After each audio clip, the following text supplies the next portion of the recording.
Hey everyone, this is Sasha bringing you a video tutorial today from BP4U. And today we're going to be talking about the toolbox that we have over here and all of the different tools that are in it.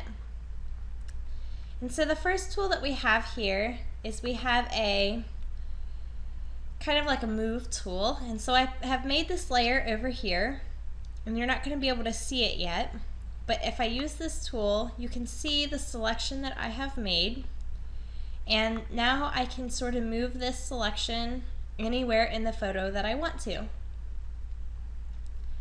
And I can do that by using this move tool. So I'm going to go ahead and delete that. So the next tools that we have here are all of our marquee tools, and you use these for selection, sort of like the selection that I just made. And I made this selection by making the marquee tool, pressing Control-C to copy my selection and Control-V to paste it. And then again, here I have this selection again, and I made this selection using that marquee tool. The next one that I have here are my lasso tools. There's 3 different kinds of lassos. There's the regular lasso, which is kind of like a free-handed sort of lasso. I can sort of make any shape that I want to. The next one that I have here is a polygonal lasso tool. And I can make any shape that I want to, but the lines are going to be straight. And so what I'm doing is I'm just clicking, and then I'm moving, and I'm clicking, and I'm moving. I'm not holding down the mouse the whole time.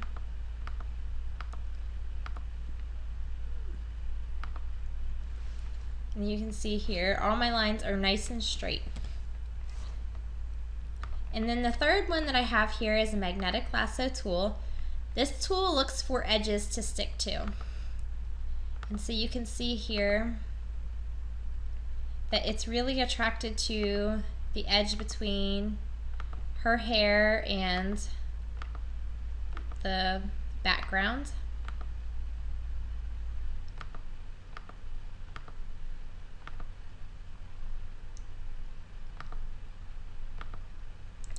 And so you can make a more detailed selection by using that tool.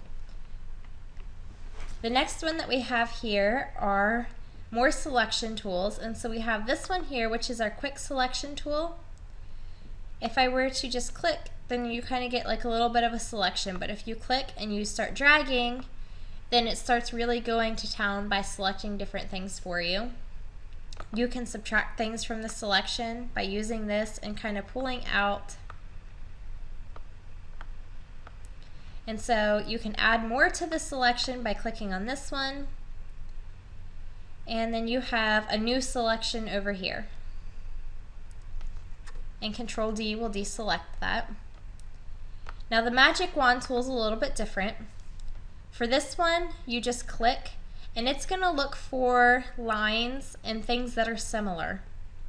It goes by the colors and the textures and the contrast. So this one kind of tries to make the selection for you, but it looks for different things. It would be great if you were selecting like a white background or a black background.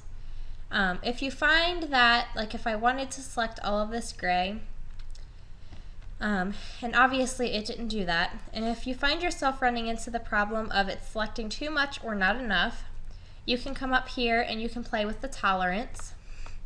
So let's try changing that to 20 and see what happens. We get a little bit more of a selection. And then you could maybe change it to 25. You see that we get even more of a selection. So the higher that we make that number, the more selection that we get. The next thing that we have here are our crop and slice tools. And so, you can crop a photo by holding down, I always hold down the Shift key to constrain my proportions. You can also use this for a canvas extend by pulling it out further and hitting Enter when you're happy. And that will allow you to maybe draw in some more of the picture or play with that however you need to. The next thing that we have here are some eyedropper things and some different tools. We have an eyedropper tool, a color sample tool, a ruler tool, a note tool, and a count tool. And we could use those for different, maybe some more advanced projects. We have our spot healing tool, our healing brush tool, our patch tool, and our red eye tool. Now the difference between the spot healing, the healing brush, and the patch tool is the spot healing tool, you literally just click on something and it'll sample from all the areas around it to make it go away or to do the best job that it can.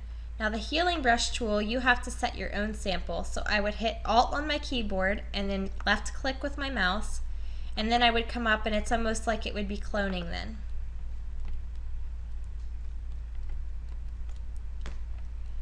And the patch tool, I would draw an area around something and then I would move it to a good patch of skin somewhere and it would sample from that patch of skin.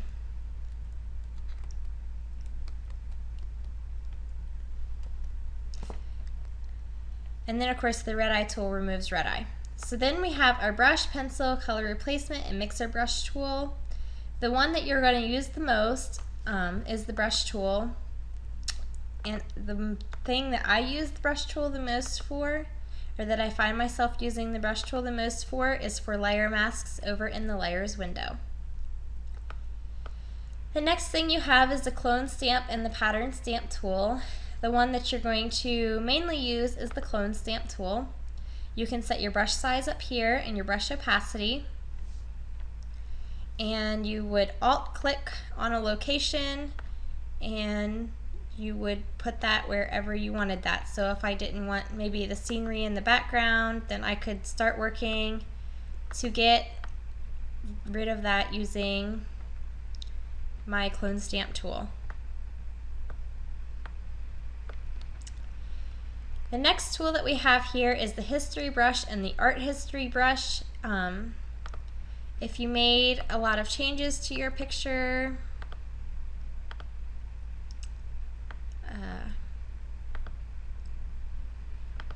like these for example, you could maybe grab your history brush and you could paint some of those gone.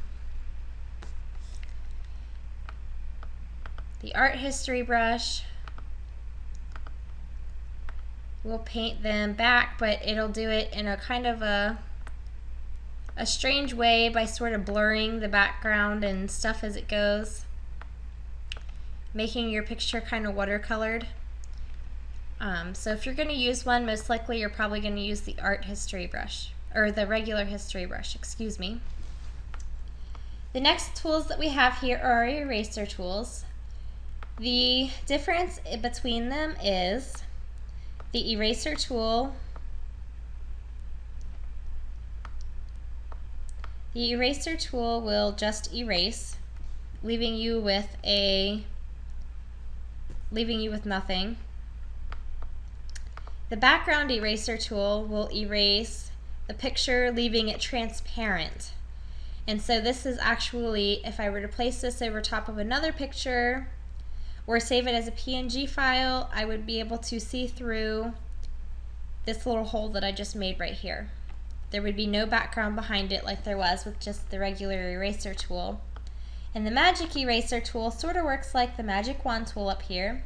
I just click and it's going to erase the background for me, leaving it transparent.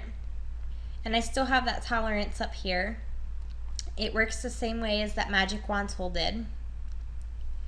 So that is all I have for you for the first half of this video, so stay tuned for part 2.